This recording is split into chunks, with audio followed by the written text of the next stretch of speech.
Hey guys, so today I thought that I would do this on camera.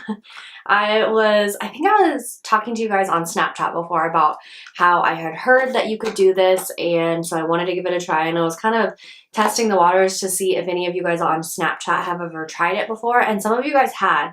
So I felt daring enough to try it out for myself, and I actually saw this first on SMLXO's YouTube channel. Her name's Stephanie. She's like beautiful and I love her videos, but she did like an eyebrow routine or something like that, and she talked about how she dyes her eyebrows with this beard dye, I guess. And she has really full eyebrows and she has very dark hair. So I kind of took it with a grain of salt because obviously I have light eyes and light hair and light skin and light brows. So I was obviously not going to choose the same color as her, and I couldn't really find a lot of videos on YouTube of people who had like my skin tone and brow color. So when I went to the store, I actually found this one. It's still the Just for Men mustache and beard dye, but it is in the color light medium brown. So that's what I'd go for. As you can see, my roots are like a ashy brown. Like I always call it like dishwater blonde because it's like very mousy color. And then my highlights are very, very light ashy blonde. So yes, I know I need to get my hair done. I'm getting my hair done on Friday, so don't you fret. I know, it's driving me nuts too.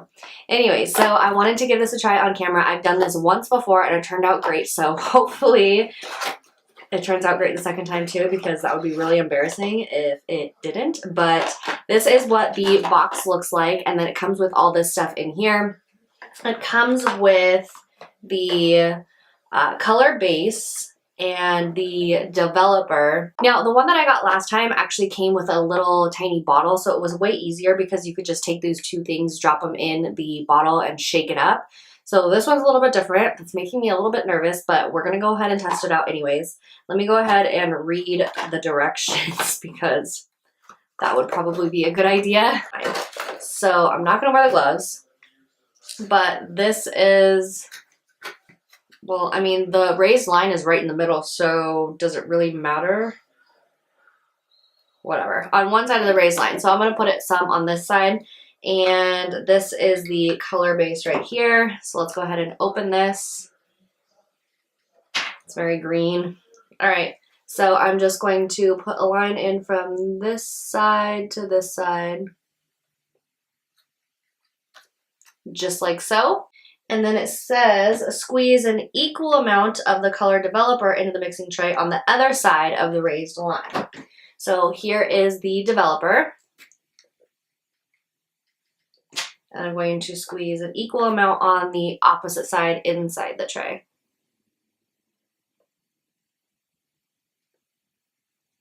So now it looks like so. Okay, so I'm going to mix the product with the plastic end of the brush until thoroughly blended. It says do not mix with the bristle end, as unmixed products may get stuck in the bristles. So this is just a different format than I had the last time. So I'm going to use the plastic side of this brush, and then I'm just going to mix them together.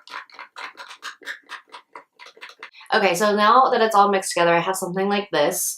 Obviously, I didn't put the whole tube of developer and base color in there because I don't need all of that for just my brows. But I do have a brush handy here. This is a MAC 208 brush.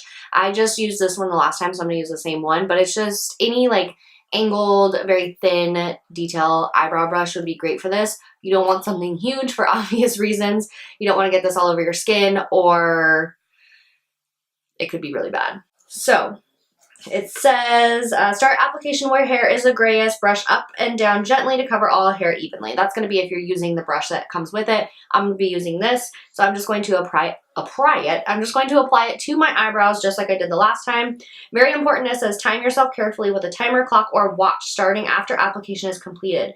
Waiting only 5 minutes or a bit less prevents color from going too dark. So the last time I did it for 5 minutes, I'm going to do it for 5 minutes this time too. It says, while waiting, thoroughly rinse and remove residue from brush, tray, and gloves to prepare for next use. 3, always rinse and shampoo in the shower, even if you color only a small portion of your facial hair, to make sure all product is removed. So I'll just go to my sink and wash my face with any like facial cleanser. I'm gonna go ahead on my phone and I'm going to start a get a timer ready for 5 minutes. I won't push start until one eyebrow is completely done. So I have my brush here. I have like a mirror right here that I'm going to be working with, and I'm just going to get about this much onto the product or onto the brush and then brush that onto my brows. The color, to be honest, has me a little worried because it looks way lighter in the tray than it did the last time. The last time that I did this, it was very dark when I applied it. But I followed the directions, so we will see. I know last time, like, I was very nervous about getting it on my skin, but I did get a little bit on my skin, but it came off pretty easily.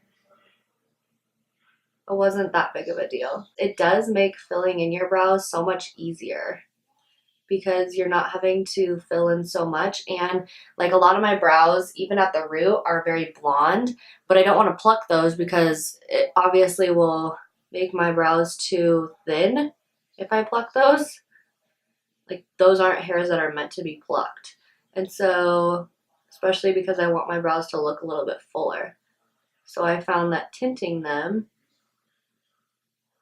just helps out a little bit with that. So as you can see, I just kind of,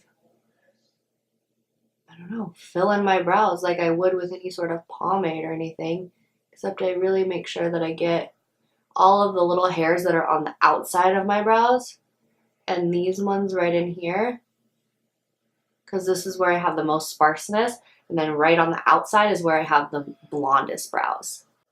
I'm going to go ahead and start that timer for 5 minutes. Definitely don't want to go any longer than 5 minutes because it said that it could get really dark, and I would rather do it again for, you know, another couple minutes to darken them up a little bit than have super dark brows and then kind of be stuck with them. So I'm just going to wait around for about another 4 minutes and 30 seconds, and then I will go wash my face and see what the results are like. We still have, I don't know if you can see that, 2 minutes and 14 seconds left, but you can kind of see in comparison from this one to this one that the color is kind of darkening up a little bit and it's processing. I didn't do it like perfect on the outside, so I know that I will have some staining on my skin. It's not that big of a deal. I'll show you guys once it's all done what it actually looks like. Timer just went off, so I'm gonna go wash my face. Okay, so the last time that I did this, I also just kind of like ran a makeup wipe through my brows, and that's how I washed them. So I'm just gonna do the same thing today. And I'm not sure if that was an eyelash or an eyebrow. All right. So there's no more dye coming off onto the makeup wipe. And so now you can see this one compared to this one, like it legit looks like I have no eyebrows on this side. But I will zoom you in a little bit so you can take a closer look. This is the brow that I just did, and then this is the untinted brow. You can probably see that like some of my skin is tinted on the top part, and that's just due to the fact that my brows are really thin up there. But you can definitely see how the little blonde hairs are now tinted, and it makes my brows look much fuller.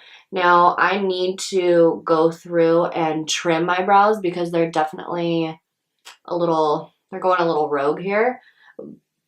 And I have never once claimed to have perfect brows ever, but in my opinion, they definitely do look a lot better, and it does make it much easier to fill in your brows when they're already tinted, because now, I mean, like, I don't really have to do much, like maybe a little bit right up here or in like just to carve them out a little bit. But I mean, I would totally feel fine going out into the real world and just wearing no brow makeup. So I'm really happy with it. I totally recommend tinting your brows if you haven't done it already. I know that many people have been doing this forever, but when I said that I was going to do it, or when I said that I did it, a lot of you guys were asking me to do a video on it. So here it is. This does not last very long. I would say that it lasted about a week and a half for me, but I mean, this is such an easy thing to do on the weekends to keep up with it. And especially because this one came with a little tube, so I didn't have to use it all. I could use that so many times over and over again just to tint my brows. And I think the box costs like $8. So it's much cheaper to do it at home than it is to go get them professionally tinted. And I have confidence that all of you guys can do this at home with total ease. So I'm gonna go ahead and do the other brow and I will be right back. Hey guys, so I just sat down to edit the rest of the video of me tinting my brows and I realized that I lost some of the footage. So I wanted to show you guys the end result. Don't mind my brow right here. I have a pimple on like the corner of my brow, so that's not dye, that's actually just a pimple. But this is what my brows look like. They have absolutely no product in them whatsoever. This is just the brow tint. So yeah, I really like them. I think it's a great way to make everything really easy on you in the morning because it doesn't take forever to fill in your brows. And like I said, today I didn't even fill them in. So I hope you guys found this video helpful. If you do tint your brows, let me know how it goes, and I will see you guys next time. Bye.